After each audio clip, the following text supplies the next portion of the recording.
What's up, guys? My name is Tommy. I have type 3 Osteogenesis Imperfecta. So today's topic, I am going to be talking about weight bearing for Osteogenesis Imperfecta people, right? So I find weight bearing exercises is the most effective way to help improve your bone strength, quality, density, all that, right? And your muscles. Your muscles will become much stronger. It will be strengthened so it can handle pressure, to reduce fractures, and all that good stuff, right? So weight bearing exercises means that you are basically placing pressure on your body. So weight bearing, right?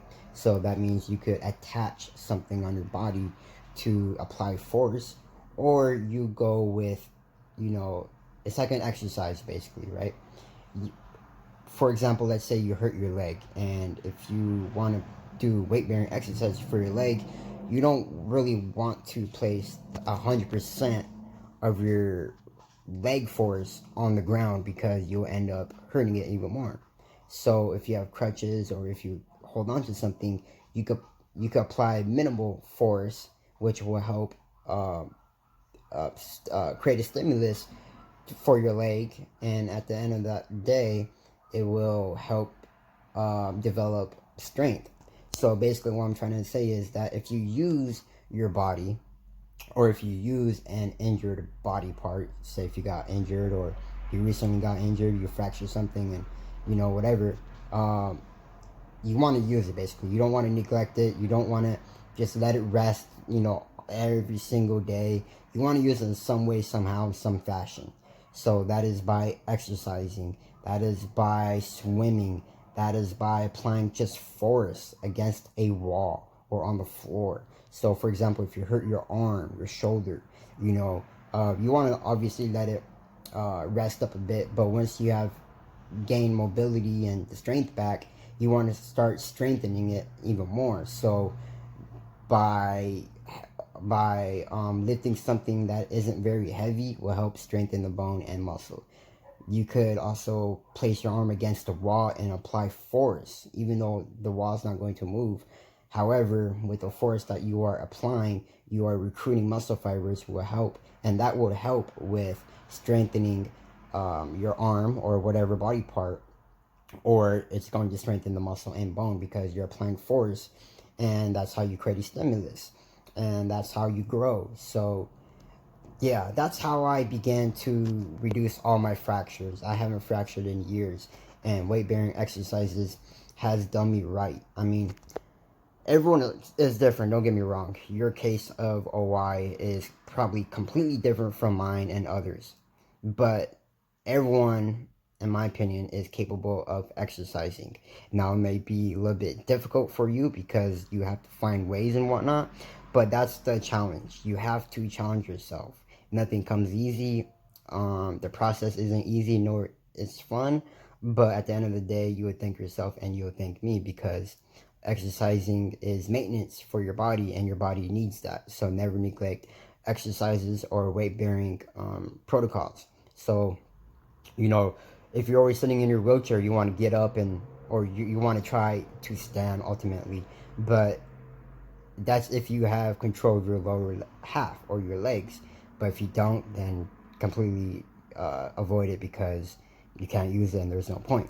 But yeah, people, so if you want to stop fracturing, if you want to get stronger overall, you have to place weight bearing exercises on your body, or you have to go about weight bearing exercises.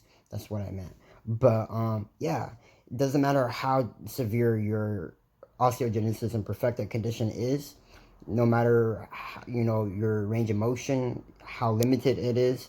It doesn't matter how short you are. It doesn't matter your capability, your mobility, your flexibility. You can make it all happen just by moving a rubber band that I have, that I've mentioned in my videos before.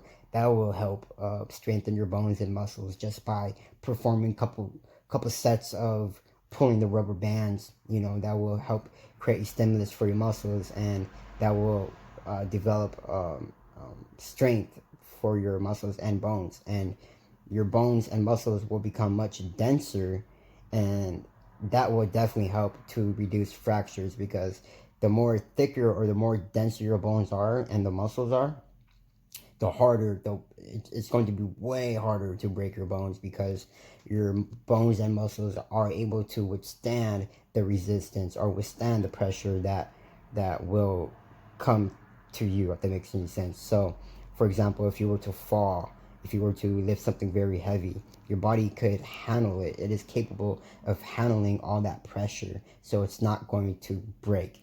But if when you're weak and vulnerable, that is when you're going to fracture. You are prone to injuries because your bones, your muscles isn't as strong nor dense, and that's just the issue with us OI people. Our bones isn't very strong nor dense, and we have to make it strong and dense. And that's what I recommend to every OI people out there, is to exercise some way, somehow, in some fashion, people.